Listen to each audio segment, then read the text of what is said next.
যারা মহিলারা স্বর্ণের মালিক আছেন, 7 ভরির বেশি স্বর্ণ আছে, আপনারা আপনাদের স্বামীদেরকে জিজ্ঞাসা করবেন যে স্বর্ণ টর্ণ দিছ?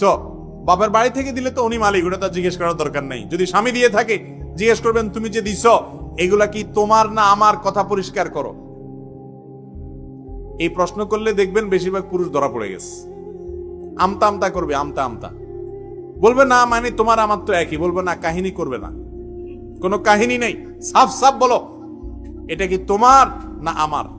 আমাকে যদি দিয়ে থাকো তাহলে আমি মালিক, আমি যা ইচ্ছা তা করবো। আমার মনে চায় বিক্রি করে ফেলো, মনে চাইলে আমার বোনকে দিয়ে দিব, ভাইরে দিয়ে দিব, ফেলাই দিব, আমার ব্যাপার, অধিকার আমার। আর যদি তোমার হয়ে থাকে, আমাকে ব্যবহার করতে দিছো মনে হয়, তাহলে তো আরেক জিনিস, তাহলে জাকাত তুমি দিবা, কারণ তুমি মালিক। কথা বুঝতে পারছি? তাহলে স্ত্রীর গহনা জাকাত কে দিবে? গহনার মালিক যে, জাকাত সে দিবে। কথা কি বুঝাতে পারছি? এই জিনিসটা পরিষ্কার করতে হবে যে স্বামী কি মালিকানা ধরে রাখছে না ছেড়ে দিছে। ছেড়ে দিছে তাহলে স্ত্রী সেটার মালিক হবেন এবং তাকে সেটার জাকাত দিতে হবে। যদি জাকাতের নেশাব পরিপূর্ণ হয়, 7 ভরি বা তার চেয়ে বেশি যদি হয়, তখন সবগুলোর বাজার মূল্য ধরে 2.5% হিসাবে জাকাত দিতে হবে।